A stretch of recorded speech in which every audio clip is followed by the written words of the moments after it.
PC1 का proportional तरह देखें। मोललता देखो, डायरेक्ट प्रपोर्शनल नहीं लगता। लोड मत दो इस पर। मोललता है, मोललता तो क्लैप मोलैलिटी,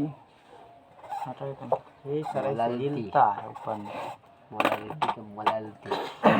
मोलरता जो कल पढ़े थे उसमें कितना ग्राम सॉल्वेंट लिए, मतलब सॉल्यूशन लिए थे हम लोग? 100 ग्राम लिए थे ना? हाँ अरे सॉरी 1 लीटर लिए थे। हाँ 1 लीटर 1 लीटर हम लोग वहाँ पर सॉल्यूशन लिए थे, और उसमें जो विलय की मोल की संख्या था ना, 10 उसी को क्या कहे थे? मोलरता कहे थे। मोलरता कल था रो, आज यहाँ पर क्या है? लो है। कल वहाँ से 1 लीटर, आज लेंगे यहाँ पर 1000 ग्राम लेंगे। 1000 ग्राम कल लीटर में लिए थे ना, आज ग्राम में लेंगे। तो किसी बिला, और दूसरा बात, कल देखो डिफिनेशन में मोलरता के डिफिनेशन में बिलियन बोले थे। मोलरता जो होती है किसी बिलियन के 1 लीटर में उपस्थित विलय के मोल की संख्या को मोलरता कहते हैं। और मोलरता जो है किसी विलायक के, वहाँ बिलियन था और यहाँ क्या है? विलायक है। विलायक के 1000 ग्राम ले लो नाप करके, 1000 ग्राम ले लेंगे, यानी कि कितना होगा? 1 kg। हम लोग ग्राम में बात करते हैं। तो किसी विलायक के 1000 ग्राम में उपस्थित विलय के मोल के संख्या को, विलय के मोल की संख्या मोल के संख्या को, विलायक कितना ग्राम लेना है? 100 ग्राम 100 ग्राम। इस 100 ग्राम विलायक में जितना उपस्थित रहेगा विलय के मोल की संख्या, उसी को क्या कहेंगे हम लोग? मोललता कहेंगे। इसे संक्षेप में, है ना, नहीं लिखा है, हाँ, स्मॉल m से सूचित किया जाता है, सूचित किया जाएगा। स्मॉल m से सूचित किया जाता। क्या मोबाइल सब निकाल रहे हो? पढ़ते जाओ सीधा, इसे भूख लगे जाएगा, चले जाना फिर। इसे संक्षेप में सूचित करेंगे स्मॉल m से। अब देखो कल जो पढ़े थे, मोलरता पर किसका प्रभाव पड़ता है? ताप का प्रभाव पड़ता है ना। ताप बढ़ने से मोलरता क्या होता है? घट जाता है। लेकिन यहाँ पर देखो मोलरता पर ताप का प्रभाव नहीं पड़ता है, इस पर टेम्परेचर का इफेक्ट नहीं होगा। कल पढ़ा था मोलरता पर। दूसरा बात, मोलरता निम्नलिखित सूत्र से मालूम किया जाता है। पता कैसे करेंगे मोलरता कितना है? सूत्र है उसके लिए, फार्मूला बना हुआ है, और वो फार्मूला होते हैं, फिर उस पर न्यूमेरिकल करते हैं हम लोग। फार्मूला है m बराबर numbers of moles of solute, विलय के मोल की संख्या, विलय के मोल की संख्या, विलय के मोल की संख्या बटा weight of solvent in gram. Solvent मतलब क्या होता है? विलायक, विलायक का द्रव्यमान। वेट ऑफ सॉल्वेंट किस में लेना है जी? ग्राम में। 1000 से क्या कर देंगे? 100 स्कैन किए कि यहाँ कितना है? 1000 है। और एक न्यूमेरिकल खोजते हैं, मिल जाए तो ठीक है, नहीं तो फिर कहीं से तो खोज कर लाएंगे ही। कहीं न्यूमेरिकल जरूर बनाया होगा कॉपी में। मोलर यही है ना, मोलरिटी है, ये तो मोलरता हो गया। हम लोग क्या खोज रहे हैं? मोलरता। नहीं होगा शायद इसका न्यूमेरिकल। मोलरिटी हाँ, किताब से लाएंगे, किताब ला के खोज करके लाएंगे। आगे न्यूमेरिकल और भी धीरे धीरे मिलेंगे, बनाओगे तो। देखो जैसे कल जो न्यूमेरिकल एक किए थे ना, उसी से समझा देते हैं। देखो कल जो क्वेश्चन था, सुनो, उसी में निकाल देते हैं। कल जो क्वेश्चन हम लोग देखे थे, सोडियम हाइड्रोक्साइड के विलयन में 10 ग्राम सोडियम हाइड्रोक्साइड उपस्थित है। यदि विलयन का आयतन कितना लीटर होगा? 2 लीटर। तब क्या निकाले थे हम लोग? मोलरता निकाले थे। देखो कल का ये क्वेश्चन है, सोडियम हाइड्रोक्साइड के विलयन में 10 ग्राम क्या उपस्थित है? Sodium hydroxide. यदि विलयन का आयतन 2 लीटर है तो मोलरता निकालें। और यदि ये क्वेश्चन मोलरता का होता, यहाँ पर देखो क्वेश्चन में क्या लिखा हुआ है? विलय के मोल की संख्या, और इसमें क्या? इसमें विलय के मोल की संख्या है। ये तो निकालेगा आसानी से। कैसे निकलेगा? देखो निकला है ना, 10 में भाग दे 40 से, कल बताए थे। तो विलय के मोल की संख्या यहाँ भी है और विलय के मोल की संख्या यहाँ भी है, दोनों जगह निकल जाएगा। उस पर विलायक का द्रव्यमान, किसका द्रव्यमान है? विलायक का द्रव्यमान। देखो किसका विलयन यहाँ पर बनाया है, गया है?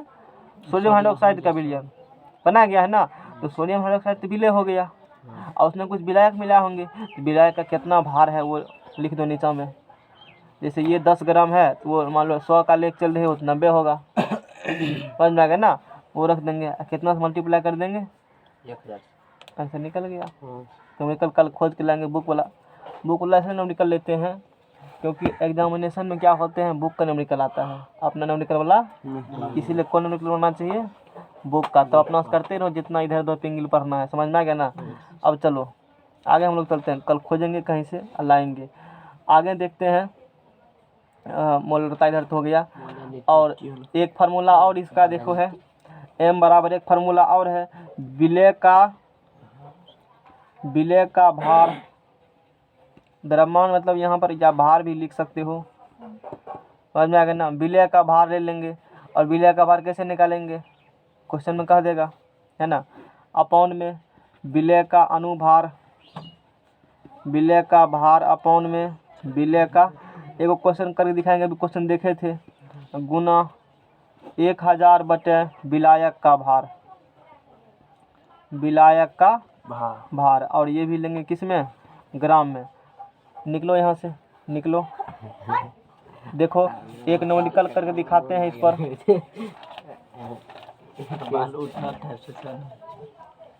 एक न्यूमेरिकल, ये मोलरिटिव न्यूमेरिकल है। कल जो मोलरिटिव फार्मूला एक और लिखे थे यहाँ पर, विलय का भार बटे विलय का अनुभार, ये किसका फार्मूला है, मोलरता का। देखो मोलरता का फार्मूला और मोलरता का फार्मूला में कन्फ्यूजन होते हैं। यहाँ भी देखो विलय का भार है, और कल लिखे थे वहाँ पर भी विलय का भार था। यहाँ पर क्या है, विलय का अनुभार, यहाँ पर विलय का अनुभार इसमें भी है, और यहाँ 1000, यहाँ भी 1000 है। यहाँ अंतर है, इसमें क्या होता है, बिलियन का आयतन, किसमें, ये मोलरता वाला है लिखल बिलियन का आयतन, लेकिन इसमें देखो क्या है, विलायक का भार। लेकिन बाद में कि सब बात क्या होगा, और सिर्फ यहाँ वाला क्या होगा, याद करने में आसानी रहेगा, ठीक है ना। तो इस पर न्यूमेरिकल कर ले, इस पर न्यूमेरिकल है मेरे पास, और ये जितना इसमें न्यूमेरिकल बनाया हुआ है ना, ये सब NCERT का न्यूमेरिकल है। और एग्जाम में किसका न्यूमेरिकल आता है, NCERT का। लोग बनाता है किसका, अदर प्रकाश नहीं, क्वेश्चन लड़ता नहीं, मटका बुक का। हाँ, तो वो सब इसने रह जाएगा एग्जाम में। जो बूढ़ा सब एग्जाम बनाते हैं ना क्वेश्चन, वो NCERT को मान देगा, उठा के देगा, बिहार सरकार का किताब है वो। चलो सुनो, क्वेश्चन सुनो, CH3CONA, इसको कहते हो सोडियम एसीटेट, एसीटेट है, सोडियम एसीटेट है, एसीटेट होगा, हाँ, टेक नहीं होगा, टॉ लिखा हुआ है। CH3CONA मैट्रिक में भी पढ़ाया था ना, हाँ सर। CH3CONA, इसका नाम सोडियम एसीटेट है। इसके CH3CONA के 0.375 मोलरता के 500 ml जलीय विलयन बनाने के लिए कितने CH3CONA की आवश्यकता होती है।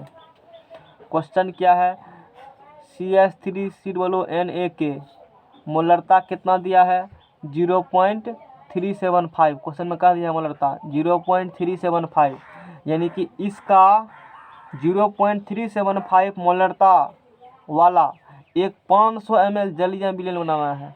यानी कि कुछ नहीं करना है, CH3CONA तुम्हारे पास है ना, पानी ले लो, उसमें क्या मिला दो, ये वाला CH3CONA। क्या कर लिया हमने, 500 ml क्या ले लिया, जलीय विलयन। 500 ml जलीय विलयन नहीं, 500 ml बनाना हमको है जलीय विलयन।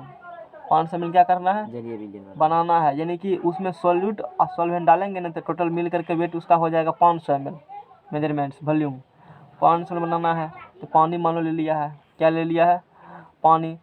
टोटल होना है 500। जैसे मान लो एक गिलास है तो हमको बोलना है गिलास भरना है, गिलास क्या करना है, भरना है, ठीक है ना। हमको कुछ मतलब कुछ ऐसा सब्सटेंस जिससे पानी मिलाकर पीता है लोग, अल्कोहल मान लो, समझने के लिए अल्कोहल है, ये इस गिलास में क्या भरना हमको है, अल्कोहल। यहाँ तक भर देते हैं अल्कोहल, यहाँ तक भर देते हैं पानी, तो मिलकर टोटल पुट जाएगा ना। ठीक उसी प्रकार से यहाँ भी टोटल बनाना कितना भी सोल्यूशन हमको है 500 ml, तो टोटल तो 500 पानी ना भरेगा, पानी कम भरेंगे, और उसमें कुछ टुकी और क्या डालना हमको है, सॉल्यूट डालना है। तो कुछ जगह उसके लिए भी छोड़ेगा ना, बस समझ जाएगा ना। तो 500 ml सॉल्यूशन कितना बनाना है, 500 ml। तो 500 ml जलीय विलयन के लिए कितने सॉल्यूट, देखो जलीय विलयन कितना ml बनाना है, 500 ml। उसमें ज़्यादा कौन होगा, पानी, कम कौन होगा, CH3COONA कितना होगा वही निकालना आंसर।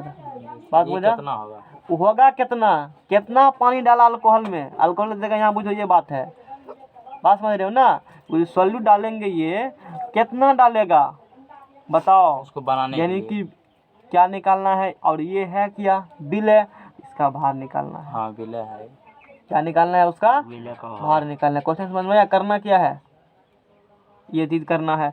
और भार उर वाला बिलेट वाला तो फार्मूला इस टाइप से कुछ होते हैं, और यहाँ पर फार्मूला जो होता है मोलरता का लगेगा। हाँ मोलैरिटी RITY मोलरता, मोलरता फार्मूला इसका होता है विलय का भार, विलय का भार बटे मोलिकुलर वेट ऑफ सॉल्यूशन, विलयन का अनुभार। देखो एक चीज़ भार में और अनुभार में अंतर है, क्या बोला मैंने, भार में और अनुभार में अंतर है। भार बोलेगा ना क्वेश्चन में सीधा CH3COO 10 ग्राम 15 ग्राम 20 ग्राम ऐसे बोलेगा, बात समझ में आ गया ना।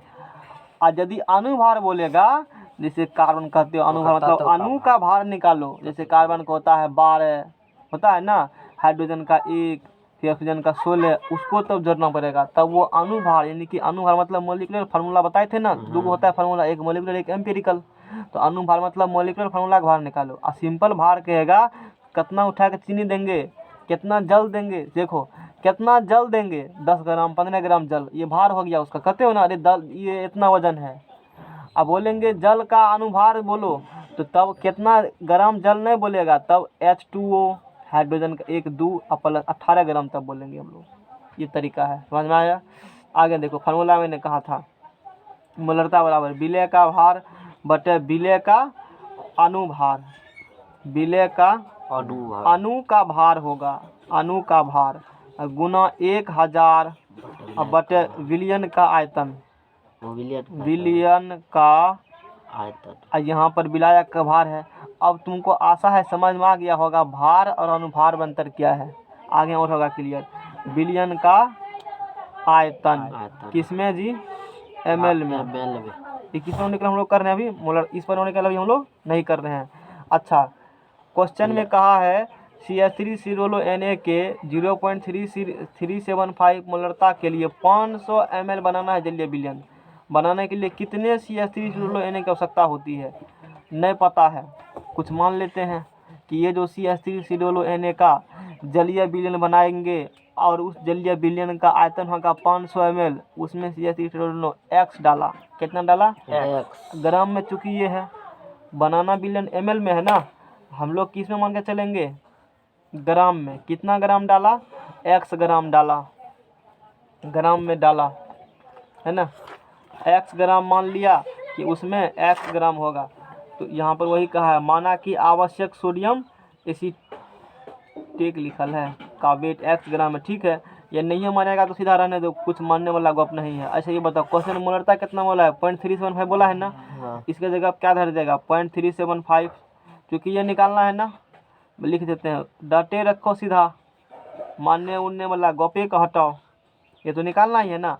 अच्छा यहाँ पर क्या निकालना है, विलय का अनुभार निकालना है ना, विलय यहाँ पर CH3COONA है ना, निकालो। कार्बन की कितना होगा 12, यहाँ लिख देते हैं, कार्बन कितना होगा 12 3 है ना, 12 प्लस 3 12 कार्बन 12 हाइड्रोजन का 1 3 3, फिर कार्बन 12 ऑक्सीजन 16 32 फिर 16 सोडियम 23 11 23 होता है ना, जोड़ो 3 6 3 9 9 1 10 5 15 17 17 3 20 20 2 22 के 2 2 2 4 1 5 1 6 1 7 1 8, यानी कि ये जो निकाला है ना अणु को जोड़ करके सबको, उसका भार, इसको क्या बोलते हैं हम लोग, अनुभार बोलते हैं। और सिंपल CH3COONA इतना ग्राम बोलेंगे तो वो क्या हो गया, भार हो गया। तो समझ में आया अनुभार और भार में क्या चक्कर है। तो बोलो ये तो पता नहीं है तो निकाला ही है ना, इसका विलय का अनुभार कितने हो गया 82, ये तो 1000 है ना 1000। अच्छा बिलियन जो बनाएगा वो कितना बनाना है, बिलियन 500 ml जलीय विलयन बनाना है, क्वेश्चन में बात बोला है, और वो ml में खुद दे दिया है, नहीं होता तो ml में क्या करते हैं हम लोग, कन्वर्ट करते तभी फार्मूला काम करता, वैसे फार्मूला काम नहीं करते 500 ml 1000 से काटो इसको, कितने कटेगा? दो और 2 से काटो, 4 दूना 8, 41 कटेगा। इसको गुना करो तो 0.375 गुना किससे करेगा? 41 बराबर क्या निकलेंगे? विलय का भार। विलय का भार क्या निकलेगा जी? विलय का क्या निकलेगा जी? भार निकलेगा, निकलेगा ना? हाँ सर। समझ में आ रहा है यहाँ तक? विलय का भार निकलेगा। अब बताओ आगे क्या करेंगे? गुना करिए सर दोनों। गुना करो, ये निकलेगा निकालिए 15.737 है। तो इम्प्लाइज दैट गुना करे सर। विलय का भार निकलेगा। करके देखो एक बार सही है कि नहीं है गुना भाग। इतना ग्राम लौके खोलने में हमको मुश्किल लगेगा। देना पड़ेगा। फटाफट मारो। कितना है? किसको किसको समझ में नहीं आया? 0.0.375 समझ में तो आ गया। है क्या ना? हम्म, 500 ml का क्या बनाना है? सोल्यूशन बनाना है ना? जी सर। सॉल्यूशन बनाना है 500 ml का। उसमें जो CH3CON डालेंगे, कितना डालेंगे? सही है सर। 5.375। हाँ 5 भी है। चलो काम कंप्लीट हुआ। आगे के टॉपिक का पढ़ाते हैं, ग्राम में निकलती है। आगे का टॉपिक है मोल प्रभाज्य या मोल अंश, मोल फ्रैक्शन। एनसीईआरटी किताब लो घर से, की किताब 9th का 11th का। मोल फ्रैक्शन, तो बता। मोल प्रभाज्य या मोल अंश, इस समझ में न्यूमेरिकल नहीं है समझ में? कहाँ दिक्कत हुआ?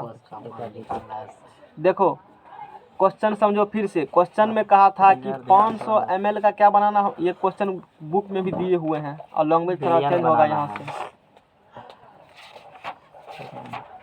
परमाणु संरचना CH3CON वाला क्वेश्चन, एक क्वेश्चन यहाँ और भी है मोलरता वाला, तो वो भी करा देंगे। और देखो यहाँ मोलरता वाला क्वेश्चन है, मोलरता वाला क्वेश्चन यहाँ पर है, तो ये भी करा देते हैं। क्वेश्चन है, चलो करा देते हैं।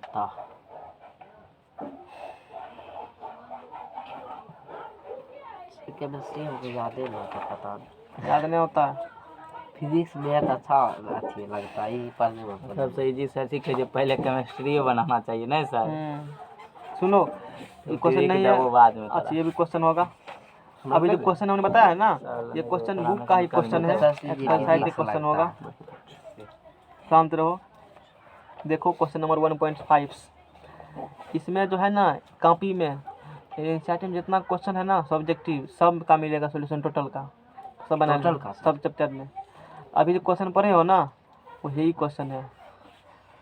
और वो सोडियम एसीटेट ही है, जो मैंने बोला था। सोडियम एसीटेट नहीं, एसीटेट ही है, कहा था ना। जी सर।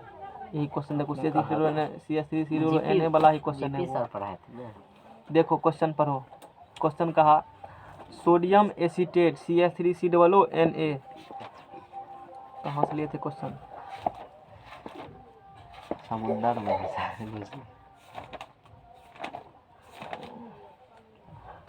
यही क्वेश्चन है। तो CH सुनो, अरे सुन लो एक बार। सोडियम एसीटेट CH3COONA का 500 ml। सोडियम एसीटेट, ये लैंग्वेज है ना थोड़ा सा और क्लियर होगा, इसीलिए यहाँ अपने लैंग्वेज सर लिखाए हैं। तो सोडियम एसीटेट CH3COONA का 500 ml क्या बनाना है? सॉल्यूशन। और जो बनाएंगे ना वो 0.375 मोलर जलीय विलयन बनाने के लिए। इतना उसका मोलर जलीय विलयन, मोलरता हो गया इतना मोल का। इतना मोल का बनाना है जलीय विलयन। जो बनाएगा ना जलीय विलयन, उसका मोल इतना है, मोलरिटी बनाने के लिए उसके कितने द्रव्यमान की आवश्यकता होगी, कितने द्रव्यमान की आवश्यकता होगी वो निकालना है।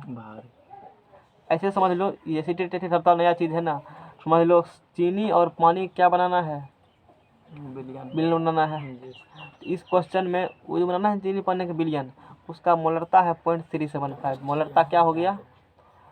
और वो विलयन बना करके तैयार करना है कितना ml हमको? 500 ml। उसमें डालेगा ना चीनी, कितने डालेगा चीनी? वही निकालना। और वो चीनी जगह पे यहाँ कौन बैठल है? ये बैठल है। बात समझ में आ गया ना? चीनी की जगह बैठा हुआ है सोडियम एसीटेट, समझ में आ गया ना? बनाने के लिए उसके कितने द्रव्यमान की आवश्यकता होगी? सोडियम एसीटेट का मोलर द्रव्यमान, हालांकि वो भी दे दिया इतना ग्राम पर मोल है। यही क्वेश्चन है। और इसी को थोड़ा सा लैंग्वेज चेंज कर करके क्वेश्चन यहाँ पर लिखे गए हैं, है ना। CH3COO के 0.375 मोलरता के CH3CONA का एक बनाना है सॉल्यूशन, इसको बुझो चीनी की तरह है, इसको डालेगा पानी में, तो टोटल विलयन जो बनेगा उसका कितना दिया है, वॉल्यूम 500 ml दिया है। हाँ उसका जेली विलयन बनाने के लिए कितने CH3CONA यानी कितना चीनी की आवश्यकता होगी समझ लो। तो ये फार्मूले हैं, फार्मूला आप पुट करेंगे, क्योंकि मोलरता हमको क्वेश्चन में दे दिया है और वो मोलरता है 0.375, और विलय यहाँ पर होगा ये, क्योंकि इसका कम मात्रा डालेंगे, चीनी कम डालते हो ना, तो ये विलय हो गया। यहाँ विलय का अनुभार, विलय का अनुभार मैंने वहाँ पर निकाल दिया, अब गुना 1000, अब बटा होता है विलयन कितने लीटर में, और ये दिया है कितना 500, तो कट कूट करके इतना निकल गया। समझ में आ गया ना। अब आगे बात करते हैं हम लोग, और भी न्यूमेरिकल है, न्यूमेरिकल करो और आंसर किस में निकलेगा, ग्राम में। समझ में आ गया ना। अब बात करते हैं आगे, मोल फ्रैक्शन, मोल प्रभाज्य या मोल अंश। मोल क्या होता है ये इस पर देखते हैं। अच्छा मोल बताओ, मोल क्या होता है, क्या मोल? हाँ तब मोल प्रभाज्य समझ में आएगा, पहले मोल समझ लेते हैं। तुम बताओ, बोलो। पदार्थ की सूक्ष्म मात्रा का मोल का कम चीज दिखाते हैं ना कोई सब्सटेंस को, बहुत कम चीज, एगो नाम दे दिया मोल, मोल मोल, और मोल कुछ नहीं है, समझ में आ गया ना। छोटी सी मात्रा को व्यक्त करती है मोल। एक मोल बराबर कितना होता है, एक मोल बराबर 6.022 × 10⁻23 उतना अणु अणु या उतना परमाणु या उतना आयन, जो भी लेना है वो परमाणु बताना होगा, उतना परमाणु। शांत रहो, तू बताओ एवोगाड्रो नंबर बराबर कितना होता है? एवोगाड्रो नंबर, हाँ हेलो और उसका सिंबल क्या है, याद है? तुमको याद है? जो बोला वही वही बोलो ना एक बार, तू बोल के अच्छा बोल के दिखाओ। 6.022 गुना 10 का पावर 23 प्लस की माइनस कथी वही पावर हाँ प्लस मात्रा का उसका मोल होगा, लीटर होगा उसका हाँ? लीटर होगा, मोल होगा, उसका नहीं। अरे नंबर है, संख्या का कोई मात्रा कोई मात्रा नहीं होता। फंसा लिया मैं घूम रहा था। हम तो पढ़ा दिए हैं तो उल्टे में पुल्टे में करेंगे ना, तुमको ना सही कहना है। देखो एग्जाम में पूछता है कि एवोगाड्रो नंबर का, उन नंबरों बोल दिया और मात्रा को पूछ देगा। सुनो बोले तो हम मोल फ्रैक्शन क्या कहते हैं, सुनो डिफिनेशन। विलय या विलायक के, चाहे विलय लो या विलायक लो, उसके मोल के संख्या और विलयन के मोल के संख्या के अनुपात को विलय विलायक का मोल अंश कहते हैं। मोल अंश, मोल फ्रैक्शन क्या होता है, या तो विलय लो, पहले विलय समझा देते हैं, विलय का मोल कैसे निकालेंगे, विलय का निकालना होगा ना मोल अंश, तो विलय के मोल के संख्या अब भागा दे दो विलयन के मोल के संख्या से, तो निकल जाएगा, क्या निकल जाएगा, विलय का मोल अंश निकल जाएगा। यदि निकालना होगा ना विलायक का मोल अंश, तो विलायक के मोल का संख्या भाग दे दो किसके मोल की संख्या से, विलयन के मोल की संख्या से, तो किसका निकल जाएगा मोल फ्रैक्शन, विलायक का मोल अंश निकल जाएगा। समझ में आया ना। यानी कि जिसका निकालना होगा ना उसमें विलयन के मोल का अंश क्या करेंगे, भाग दे देंगे, विलयन के मोल के संख्या से भाग देंगे, तो काम हो जाएगा मेरा। तो माना कि अब कितना विलय है और कितना विलायक है नहीं है पता, कुछ मान लेते हैं n1 कह दिया, संख्या है ना जी, क्या कह दिया n1, x1 कह सकते हो। विलय कितना विलय क्वेश्चन देगा था ना पता चलेगा, अभी तो रैंडमली बात कर रहे हैं ना। तो माना कि विलय के मोल की संख्या, विलय की मोल की संख्या रहने दो, इससे उतना थोड़े फर्क पड़ता है। कितना मान लिया n1, एक सॉल्यूशन तैयार करेंगे उसमें विलय क्या गो मोल है उसकी संख्या n1 गो है। उसी प्रकार से बताओ विलायक के मोल की संख्या कितना मान लिया n2, विलय के मोल की संख्या कितना हुआ n1, विलायक के मोल की कितना हुआ n2, और दोनों जगह किसका निकल जाएगा, विलयन के मोल की संख्या। तो यहाँ से क्या निकल जाएगा, इसको माना उना वाला गप नहीं, सीधे रखो विलयन के, यहाँ मानने वाला गप है, यहाँ नहीं, यहाँ क्या लिख दो माना की, यहाँ तो सीधा निकल जाएगा ना। विलयन के मोल की संख्या, विलय के मोल की संख्या n1, विलय के मोल की संख्या n2, और जोड़ देंगे तो बनेगा विलयन, इसीलिए उसकी मोल की संख्या हो जाएगा n1 प्लस n2। शरबत बनाना है, शरबत बनाने से पहले पानी का शरबत बनाना है ना, 30 ग्राम ले लिया पानी, 10 ग्राम दे दिया चीनी, टोटल कितना ग्राम बनेगा, वही तो यहाँ पर है विलय है N1, विलायक है N2, फेंट दिया तो मिल गया N1 + N2। हाँ सर। अब निकालना चाहते हैं विलय का मोल अंश। क्या निकालना चाहते हैं? विलय का मोल अंश। देखो यहाँ पर मोल की संख्या है और यहाँ पर क्या लिखे? मोल अंश x1 कह देते हैं। क्या कह देते हैं? x1। अच्छा, बोले थे जिसका निकालना होगा मोल अंश उसकी मोल के संख्या में अब बिलियन के मोल से क्या कर दो? भाग दो। और निकल जाएगा। तो विलय का निकालना है तो विलय के मोल से कितने है? N1 है N1। अब बिलियन का कितना है? देखो N2। N1 + N2। नया पेज बढ़ाओ। ना है सर, लगा है। एक गो पेज, 2 पेज लगल था। हे यार लगल है ये पहले चतुर है चतुर यार। चतुर शिवम दूर जी चल गया। चतुर शिवम। अब देखो यहाँ तक बात कर चुके हैं। अब हमको निकालना है विलायक का। पेज नंबर सर 1 2 उस पर लिख दो। विलायक लिख दो। का मोल अंश। विलायक का क्या मोल अंश?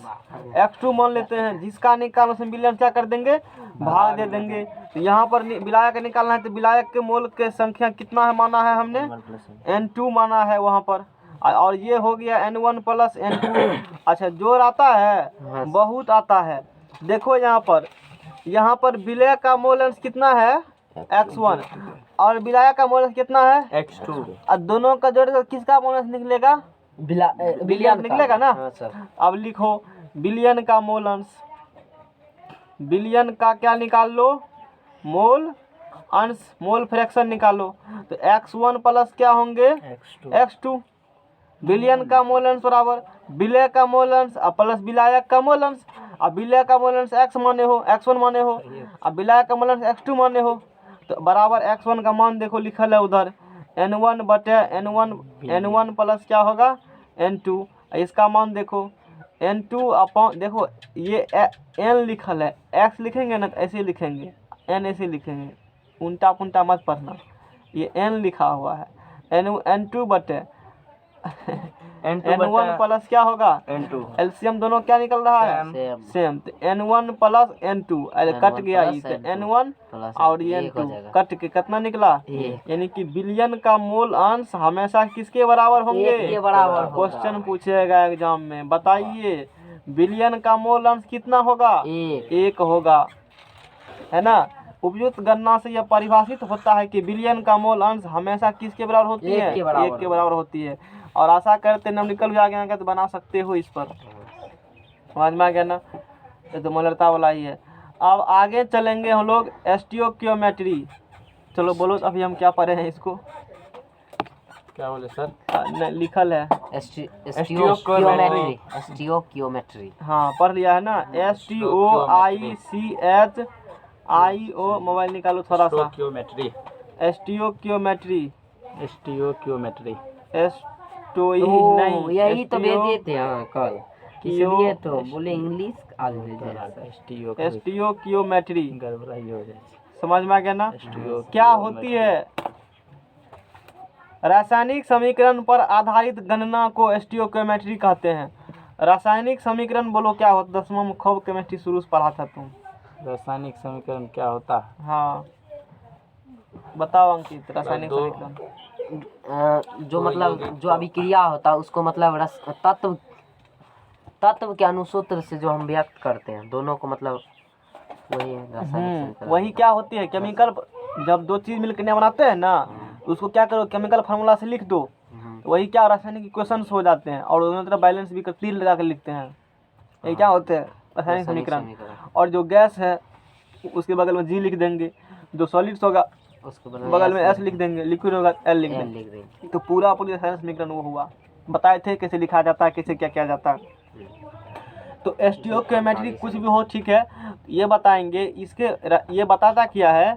रासायनिक समीकरण पर आधारित गणना। रासायनिक समीकरण कितना टाइम हुआ? रासायनिक समीकरण पर आधारित गणना है ना। जैसे भी कोरोना वायरस आया ना, तो कोरोना वायरस का भी कराया होगा कुछ रिएक्शन, वो करा के देखा होगा। वैसे नहीं एंटीडोट दवाई बनता है, एंटीडोट से कहते हो। क्या बोला हमने? एंटीडोट मतलब समझते हो ना? दवाई, जैसे फिल्म में देखता है वायरस फैल गया, और कहेगा डॉक्टर फलना इसका बनाइए एंटीडोट का एंटीडोट बनाता है ना वहाँ पर, है ना। तो वही चीज़ है, तो वहाँ पर केमिकल रिएक्शन सब कराए जाते हैं एंटीडोट बनाने के लिए। सर क्या बोले थे एक बार फिर से बोलिए। एंटीडोट, एंटीडोट, डोट छोड़ो ना, यहाँ सीखो एस्टोमेटिक क्या होती है। एक और रासायनिक समीकरण लिखल रहेगा ना, अच्छा वो बहुत कुछ बोलता है लेकिन आवाज़ सब नहीं सुन सकता है उसका। इक्वेशन भी क्या है, बोलता है, साइन थीटा भी बोल रहा है, उसमें भी बोल है, वो सुनाई कब देगा, वो हम लोग सुनेंगे उसको, उसका आवाज़ क्या करेंगे, कैच करेंगे। बहुत कुछ बताता है कि हमने ये समीकरण लिखा, इसको इससे आपको ये जानकारी मिलेगा। जैसे देखो, जैसे तुमको किसी तत्व के परमाणु के हमको सिर्फ ये बता दो कि उसके लास्ट ऑर्बिट में कितने इलेक्ट्रॉन है, उससे बता देंगे हम कि धातु है अधातु है, इलेक्ट्रॉन त्याग करेगा ग्रहण करेगा, किस टाइप्स के बॉन्ड बनाएंगे, नॉन मेटल है मतलब वो किस स्टेट्स में वो भी पता चल जाएगा उसका, क्योंकि उसका पूरा खानदान पता चल जाता है सिर्फ एक बात कह देने से कि उसके लास्ट ऑर्बिट में क्या इलेक्ट्रॉन है। और यहो कह देंगे कि आवर्त सारणी में कहाँ घर होगा उसका, वो कह देंगे, किसके बगल में होगा, किसका पड़ोसी होगा, एग्जैक्ट लोकेशन बता देंगे उसका, हर एक चीज़ समझ में आ गया ना, कहाँ कहाँ मिलते हैं, सारा चीज़ एवं प्रकार का बात चल जाएगा पता। ठीक उसी प्रकार से, ठीक उसी प्रकार केमिकल रिएक्शन जो लिखे रहते हैं ना, उससे बहुत कुछ गिनते हैं, वो जो गिनेगा ना उसका नामांकन कर देते हैं। चलो गन्ना, उसको उसी को नाम दे दिया, क्या नाम दे दिया, स्टोइकियोमेट्री। कुछ स्टोइकियोमेट्री है, 20 साल पे होता है ना गन्ना, समझ में आ गया ना। अरे ये बुझा स्टोइकियोमेट्री क्या है, रासायनिक समीकरण लिखल रहेगा ना, उसके आधार पे कुछ चीज जानकारी लेंगे, पता करेंगे, गणना करेंगे। अच्छा क्या करेगा गणना, तो 3 क्वांटिटीज के बारे में हम लोग गणना करते हैं। क्वांटिटीज, या तो हम लोग नंबर ऑफ मोल्स की गणना करेंगे, मोल के संख्या गणना करेंगे, या हम लोग मास का गणना करेंगे, या हम लोग किसकी गणना करेंगे, वॉल्यूम्स का गणना करेंगे। गणना कितने प्रकार का करेंगे हम लोग, 3 प्रकार का गणना करेंगे। इसी गणना को स्टोइकियोमेट्री कहते हैं। अच्छा करेंगे, कैसे करेंगे आगे बताएंगे। और वो गणना कितने प्रकार के होते हैं, तो गणना होते हैं 3 प्रकार। यहाँ देखा ना 3, तो यहाँ भी मिलेगा 3 ही। तो वो रासायनिक समीकरण पर आधारित गणना को 3 भागों में बांटा जाता है। अब पता चला स्टोइकियोमेट्री कुछ भी नहीं, गणना गिनेंगे, नाम दे दिया उसको, सिंपल सी बात है। तो पहला गणना है रिगार्डिंग वेट, मास कह सकते हो, WE, वैसे मास और वेट अलग है, बार यहाँ एक ही चीज होते हैं। रिगार्डिंग वेट, भार संबंधी गणना, भार संबंधी गणना। कहते हो ना कि 10 ग्राम ले लेंगे हाइड्रोजन, इतना ग्राम ले लेंगे ऑक्सीजन, दोनों को मिलाएंगे तो बन जाएगा इतना ग्राम जल, इस प्रकार से कहते हो ना। अब जैसे कल बताया था कि 10 किलो दूध को फाड़ेंगे तो आधा किलो 1 किलो निकलेगा छेना, कुछ इस प्रकार से होते हैं। और यहाँ 2 चीज़ मिलाएंगे तो वो कभी बढ़ जाता है कभी कम जाता है, प्रोडक्ट्स क्या के कितना कैसे क्या कमते हैं वो इसी में पता चलेगा। शायद कोई क्वेश्चन भी हमसे पूछा था इस पर, इतना ग्राम में लेंगे तो कम किसे जाएगा, नहीं पूछा था। बच्चे सर क्या, छोड़ो ना, आगे पता चल जाएगा, नहीं समझा तो पता नहीं कौन पूछा था। अच्छा यहाँ तक तो समझ गया जितना बात इसमें बोले। रिगार्डिंग वेट में इसमें सिर्फ भार का गणना करेंगे। रिगार्डिंग वेट में भार सबसे पहला काम होगा, कोनो गणना करो, केमिकल रिएक्शन लिख दो पहले, और 10वां में सिखा चुके हैं, पता है ना कैसे केमिकल रिएक्शन लिखा जाता है। रासायनिक समीकरण लिखना आना चाहिए और उसको बैलेंस करना भी। रासायनिक समीकरण लिखेंगे, उसको बैलेंस करेंगे, तब उसके आधार पर आगे का गणना हम लोग करेंगे। वो भी बोलेगा, नहीं कहते हैं दीवार को भी कान आता, इसको भी बोली है, ये भी बोलता है, लेकिन तुम लोग सुनते नहीं हो इसका आवाज़। आज सुनेंगे क्या बोल रहा है ये।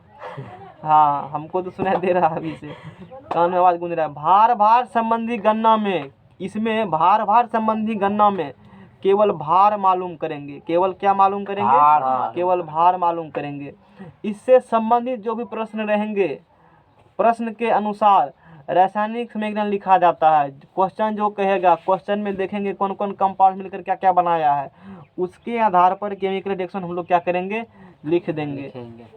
लिखने के बाद वांछित पदार्थ की गणना जो निकालने के लिए कहेगा, उसकी गणना यूनिटरी सिस्टम से किया जाता है। 10 टका में 20 आम, उसी वाला सिस्टम से। 1 टका में 1 टका में 2 आम, तो 5 टका में क्या मिलेगा, उसी प्रकार से निकाल लेंगे हम लोग उस समीकरण में। कैसे, तो जैसे, समझ में आ गया ना। जैसे एक क्वेश्चन लेते हैं, देखो, चलो अंकित बताएगा। कार्बन को हवा की अपर्याप्त मात्रा में जलाने पर क्या बनता है? कार्बन का हवा को अपर्याप्त अब भरपेट हवा नहीं है, क्या जलता, क्या बनता है? तुम बताओ, कार्बन मोनोऑक्साइड। तुम बताओ। अब पूर्ण मात्रा में जलाएंगे तब क्या बनेगा? कार्बन बनेगा।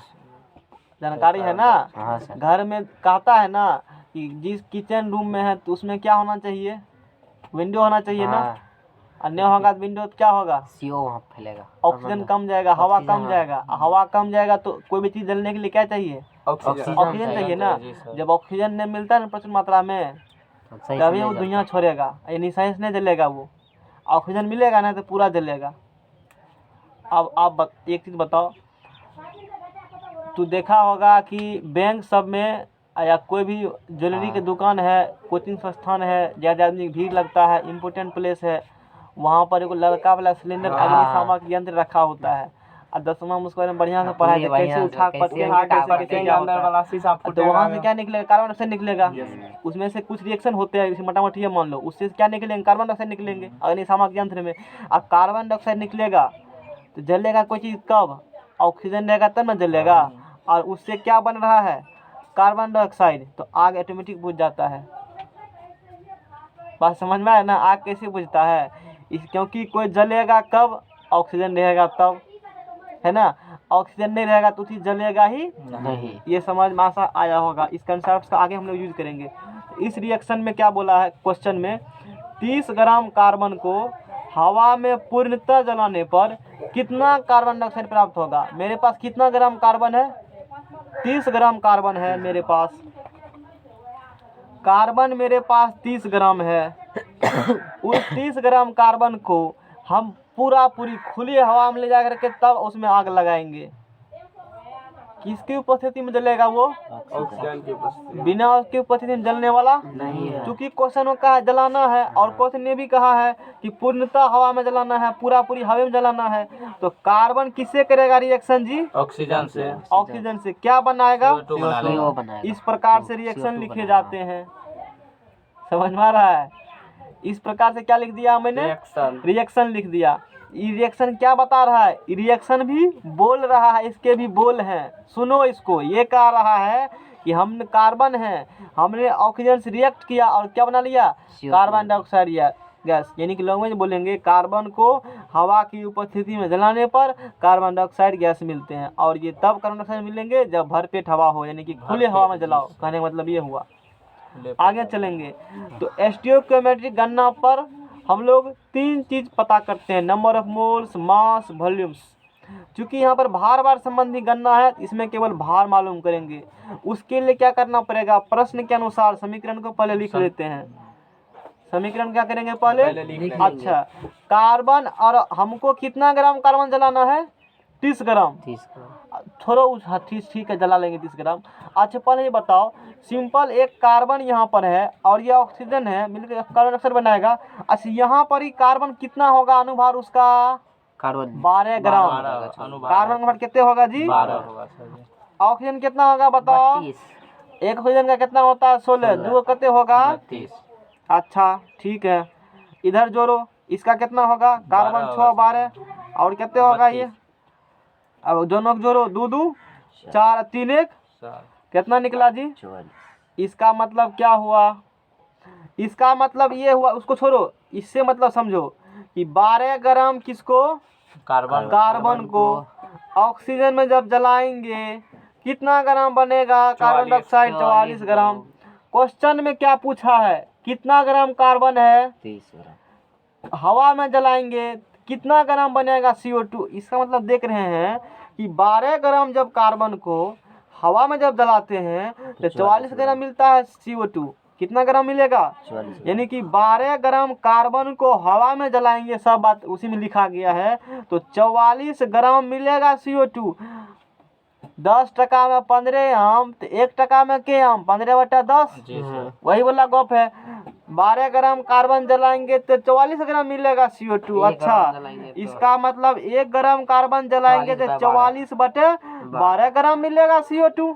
अब क्वेश्चन में कितना ग्राम जलाना है? 30 तीस। गुना इसीलिए 30 कर 30 देंगे। ग्राम के लिए क्या करेगा गुना उससे? कर 44/12 गुना 44/12 गुना 30। 30 एक और नियम। गुना भार 6 12 56 भाग 30 कराएगा 110 ग्राम हो CO2। जाएगा। यानी कि तुम जो जलाओगे ना 30 ग्राम कार्बन तो कितना ग्राम निकलेगा CO2? अब देखो क्वेश्चन बनाओ, सिर्फ क्वेश्चन मत रहो। आजकल का धरती का सबसे बड़ा खतरा है ग्लोबल वार्मिंग। कहता है कि इतना ग्राम धुआं, इतना ग्राम धुआं। कैसे पता चल जाता है साइंटिस्ट को कि इतना परसेंटेज मात्रा है ऑक्सीजन में, कार्बन डाइऑक्साइड का इतना जहरीला गैस है। अब उसको पता है कि कितना टन कोयला निकल रहा है। अब सोचो आजकल जापान में और अदर कंट्री में जहाँ जहाँ फैक्ट्री है इस प्रकार का मशीन लगाया जाता है, जो उसका ऊपर लगा होता है नोजल चिमनी का, ऊपर में लगाया जाएगा ऐसा मशीन कि जितना हार्मफुल गैस, सिंपल सोचो वो हमें समझ में आएगा।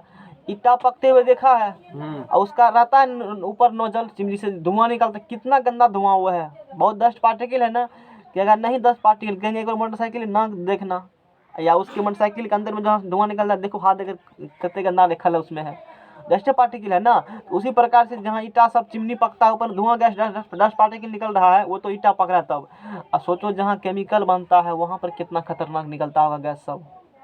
इसीलिए इंडस्ट्रियल एरिया जनरली होते हैं शहर से बाहर, समुद्र का उसके आसपास होंगे, यानी कि शहर से हट कर होते हैं, काफ़ी दूर होते हैं। इसी रीज़न से कि वहाँ पर क्या होते हैं, हार्मफुल गैस निकलेंगे। तो डेवलप कंट्री के पास क्या है, उसके पास टेक्नोलॉजी है, 5G टेक्नोलॉजी उसके पास है। हम लोग अभी तक 4G में है और टेक्नोलॉजी 5G भी आज इंडिया में भी लगाएगा, मुकेश अंबानी लगाएगा, काका तो वही सब का है। तो हम ये बता रहे हैं कि उसमें जहाँ से निकलते हैं धुआं, वहाँ क्या करेंगे, उस टेक्नोलॉजी को वहाँ लगा देंगे। क्या करेंगे, उसको लगा देंगे और वो क्या करेगा, हार्मफुल गैस को एब्जॉर्ब कर लेगा। तो उस प्रकार से वायुमंडल को हम लोग स्वच्छ रख सकते हैं। वो कहा बताए, सुनो आप बताना क्या चाहता है, वो समझ में आएगा। अब इसी प्रकार से सब कंट्री क्या कर रहा है, कार्बन इमिट कर रहा है, कार्बन को उत्पन्न कर रहा है, डेवलप कर रहा है, और इससे वायुमंडल का टेम्परेचर क्या धीरे धीरे इंक्रीज कर रहा है। अब कोई फैक्ट्री है, नियम है कि तू इतना कार्बन करेगा पैदा, तुमको इतना टैक्स लगाना पड़ेगा। जैसे सुना होगा कि इतना पेड़ को काटता है जितना पेड़ लगाना पड़ता है, या गवर्नमेंट को टैक्स जमा करना पड़ता है, या वन विभाग को टका तुमको जमा करना पड़ेगा। फिर वन विभाग जितना पेड़ काटे हो उसके बदले में टका जमा किए हो तो वन विभाग क्या करेगा, उस रुपया में उससे उतना पेड़ फिर कहीं दूसरी जगह लगाएगा। यहाँ रोड बनना है, ब्रिज बनना है, मान लो जंगल है, जंगल का काटना पड़ेगा, बनाने के लिए काटना पड़ेगा ना, तो फिर वन विभाग क्या करेगा, ठीक उतना ही पेड़ कहीं दूसरी जगह लगा देगा ताकि ऑक्सीजन लेवल अर्थ का क्या रहे, मेंटेन रहे। अब क्या होते हैं, कंपनी पर टैक्स लगाए जाते हैं कि कौन कंपनी कितना कार्बन डेवलप कर रहा है, कितना हार्मफुल गैस डेवलप कर रहा है, समझ में आ गया ना। अब वो कैसे चलेगा पता, सिंपल है, देखेंगे कितना कोयला जलाया है, वो कैसे बुझेंगे, वो पता चल जाएगा कितना कोयला जलाया, उसे कितना CO2 निकलेगा, उससे उस अनुसार टैक्स बांध देंगे उसको हम। अब कार्बन को जलाएगा किसकी परिस्थिति में, ऑक्सीजन, क्या बनेगा। और तूने पढ़ चुका है कि 1 ग्राम कार्बन जलाने पर कितना CO2 बनेगा, इतना ग्राम बनेगा CO2। और चूँकि मान लो 10 टन जलाया है कोयला उसने बिजली बनाने के लिए कोई कंपनी वाला, तो देख लेंगे 10 से गुना कर देंगे इसमें 10 टन से, तो कितना टन बनेगा CO2 बुझ जाएंगे, उससे उतना टैक्स वसूल करेंगे हम। बात समझ में आ गया ना। ये मैंने इस्तेमाल सिखा दिया तुमको, किसे इस्तेमाल करोगे, इसका यूज वहाँ पर होता है।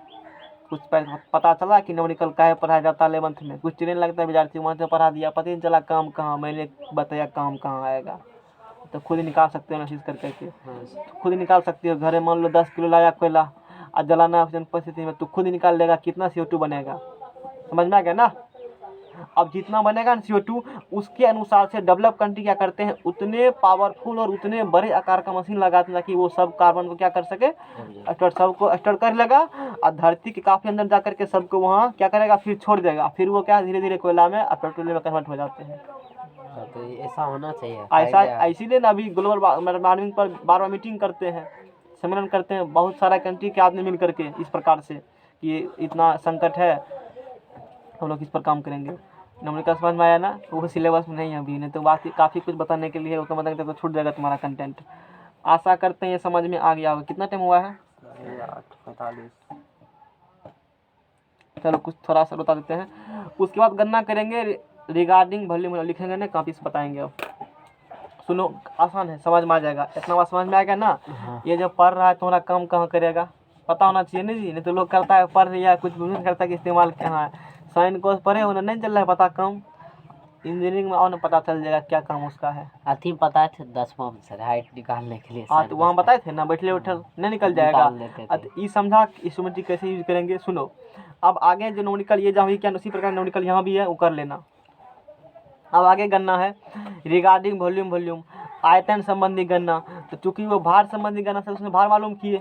अब कोई की क्या गणना है, आयतन संबंधी गणना, इसमें से क्या मालूम करेंगे हम लोग, आयतन मालूम करेंगे। तो आयतन संबंधी प्रश्नों में केवल क्या मालूम करेंगे, आयतन। जो संबंधी प्रश्न रहेगा वही निकालेंगे। आयतन संबंधी प्रश्नों में केवल आयतन की गणना की जाती है। इससे संबंधित प्रश्नों को हल करने के लिए सर्वप्रथम क्या लिखेंगे, केमिकल इक्वेशन। ये लिखने के बाद रासायनिक समीकरण या प्रतिक्रिया किसका प्रतिनिधित्व करेगा, एनटीपी का, नॉर्मल टेम्परेचर प्रेशर। बता चुके हैं क्या होती है। यूनिटरी सिस्टम से वांछित पदार्थ का आयतन मालूम किया जाता है। अब ये तो उसी से निकाला था ना 12 में इतना। ये तो यूनिटरी सिस्टम है ना जी, इसी से काम किए। यहाँ भी वही काम करना है। बाहर हुआ सर। हाँ बाहर निकला ना 110 ग्राम। तुमने जलाया था कितना ग्राम कार्बन, 30 ग्राम। अब देखो कितना ग्राम छोटे निकलेगा, 110 ग्राम। सोच रहे हो ना बात को, बड़ा खतरनाक है। 80 ग्राम कैसे, तब बढ़ गया ना। तो खुद अभी बोला है बढ़ा है, हमने तो नहीं कहा है। तो खुद माने हो इस चीज को, अप्रूव भी एक तरह से सोचो, ऑटोमेटिक हो ही गया है। अब देखो, तो आयतन संबंधी प्रश्न में केवल आयतन मालूम करेंगे। इससे संबंधित प्रश्न को सॉल्व करने के लिए पहले प्रश्न के अनुसार केमिकल रिएक्शन लिख लो। केमिकल रिएक्शन लिख लेगा तो वो केमिकल रिएक्शन एनटीपी का प्रतिनिधित्व करेगा, मतलब नेतागिरी करेगा, आगे आगे जाएगा। समझ रहे हो ना। क्वेश्चन सुनो, 10 ml मीथेन को पूर्णतः जलाने के लिए कितने हवा की आवश्यकता होगी। अब हमको जलाना है 10 ml मीथेन, कितना हवा चाहिए हमको। आप देखते हो ना, कहता है कि जलावन जल नहीं रहा है, कमरा बंद कर दो, हवा नहीं जा रहा है, जलावन जलता नहीं है। जो भी इस प्रकार सुनते हो सारे इसी बेसिस है। तो हमको जलाना कितना ml मीथेन है, 10 ml मीथेन को हम CH4 को जलाना चाहते हैं। कितना हवा चाहिए जलाने के लिए, कहेगा इतना हवा का महीना। कहेंगे देखो हवा कितना महीना, अभी ऑक्सीजन टैंक कारण कोरोना का आदमी मर रहा है, हवा की कीमत समझ में आ रहा है ना, है उसी ऑक्सीजन का। समझ रहे हो ना। कहेगा हो हवा तो ये है ना, काहे मेजरमेंट कीजिएगा। अभी देखने लो एग्जाम्पल, यानी कि कहीं न कहीं जहाँ नहीं होगा हवा वहाँ मीथेन जलाना होगा, तब क्या करेंगे। या जहाँ है कितना ऑक्सीजन लेगा, सबका मेजरमेंट किया जाता है। तुम कितना ऑक्सीजन ले रहे हो छोड़ रहे हो तो धरती पर, इसका मेजरमेंट किया जाता है। और डेली कितना कार्बन प्रोड्यूस हो रहा है CO2, उसका भी साइंटिस्ट मेजरमेंट कर रहे हैं बैठे बैठे। सोच कैसे कर लेता है, उसके पास उतना ऑक्सीजन को सिलेंडर में कैसे भरता है, किसी दिन बता देंगे। नहीं जानते हो, यूट्यूब कर सकते हो, थोड़ी सी बात लिखना यूट्यूब पर आ जाएगा, अच्छे हमसे अच्छा बताएगा, डायग्राम देख करके सब चीज़ प्रैक्टिकल दिखाएगा। ठीक है, कल दिखा देंगे। अभी क्वेश्चन कर छूट जाएगा, नहीं तो उस चक्कर में। अच्छा सुनो, 10 ml मीथेन को पूर्णतः जलाना है हवा में। तो मीथेन किसे करेगा रिएक्शन, ऑक्सीजन से। किसे करेगा रिएक्शन, ऑक्सीजन से। मीथेन का फार्मूला क्या होता है, CH4, ऑक्सीजन का O2। रिएक्शन लिख के बैलेंस कर देते हैं, फिर आगे काम करेंगे हम। मीथेन CH4 किया रिएक्शन O2 से। और मैंने बताया था, एगो रिएक्शन सिखाया था तुमको कि कार्बन, ये जो मीथेन करेगा रिएक्शन किससे, क्लोरीन से। और कितने चरणों रिएक्शन संपन्न होता है, 4 चरणों में। तब तक होगा जब तक कार्बन टेट्राक्लोराइड नहीं बन जाता है CCl4, जब तक पूर्णतः कार्बन नहीं हटते हैं। और एक स्टेप में एक स्टेप में एक क्लोरीन हटेगा। याद है रिएक्शन कराए थे कभी। छोड़ो वो रिएक्शन काम नहीं का, मैंने सोचा क्या एक बार बोल देते, रिविजन तुम्हारा हो जाएगा। तुमको याद ही नहीं है तो उसमें हम क्या कर सकते हैं। अब देखो CH4 करेगा किससे रिएक्शन, ऑक्सीजन से। समझ में आ गया ना। इसमें अगवा ऑक्सीजन है, इसकी उपस्थिति में आगे प्रोग्राम हो ही नहीं सकता है, सब उपस्थित रहेगा तभी आगे होगा। अच्छा, ई करेगा इससे रिएक्शन, तो कार्बन डाइऑक्साइड तो बनने करेगा, क्योंकि यहाँ कार्बन है तो क्या बनेगा, कार्बन। और देखो हाइड्रोजन तो क्या बन जाएंगे, जल भी बन जाएंगे। ये भी क्या है, गैस। ये भी क्या है, गैस। ये भी क्या है, गैस। ये भी क्या है, सब गैस है। समझ में आ रहा है ना। ये भी कैसे होगा सर, जलवाष्प। जलवाष्प। देखो यहाँ, अरे धुआं के साथ बन के जब पानी उड़ेगा तो जलवाष्प भी कहोगे ना। जलवाष्प। रिएक्शन करना है बैलेंस। चलो बताओ कैसे करेंगे बैलेंस। बैलेंस करेंगे इसको। पहले क्या रूल बताए थे बैलेंस करने के लिए? पहले सर जो कुछ संतुष्ट है उसको छोड़ पहले छटके वाला कर लीजिए। ले देखो कार्बन क्या गो है, एगो यहाँ भी कार्बन क्या है, एगो मत उसको कुछ करो। छेड़खानी करेंगे हाइड्रोजन को। उसके बाद हाइड्रोजन करेंगे।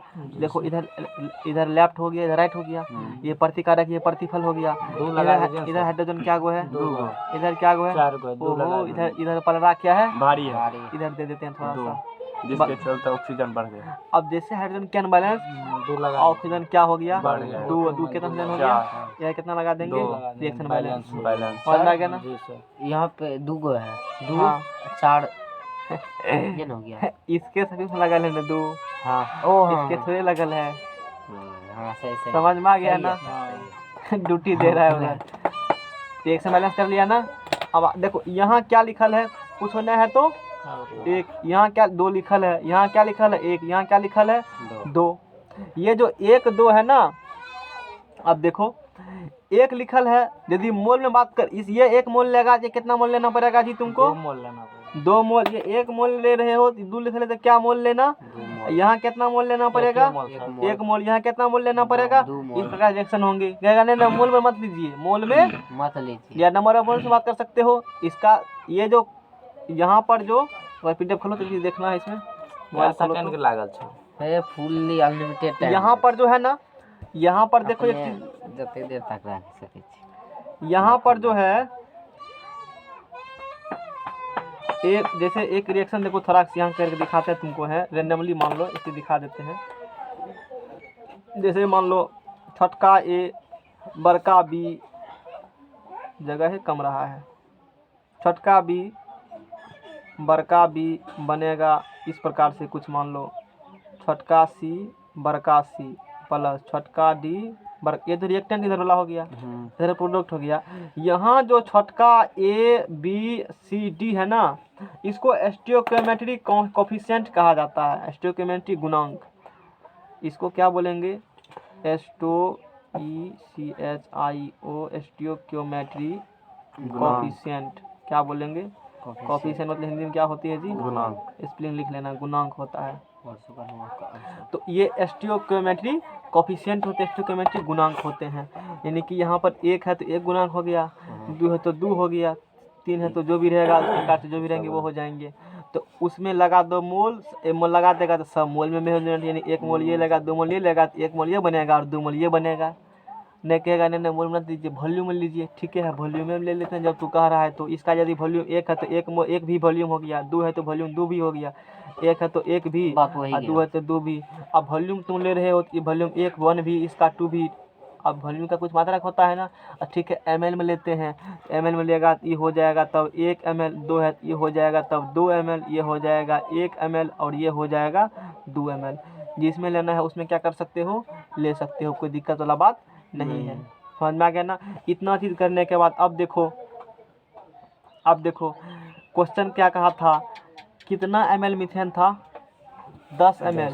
यानी कि यहाँ पर वॉल्यूम संबंधी बात हो रही है, तो वॉल्यूम संबंधी बात हो रही है तो हम भी सिर्फ इसमें क्या निकालेंगे, वॉल्यूम ही निकालेंगे। इससे पहले क्वेश्चन में ग्राम संबंधित बात था, इतना ग्राम बोले थे कार्बन जलाएगा तो ग्राम ही निकला था उसमें।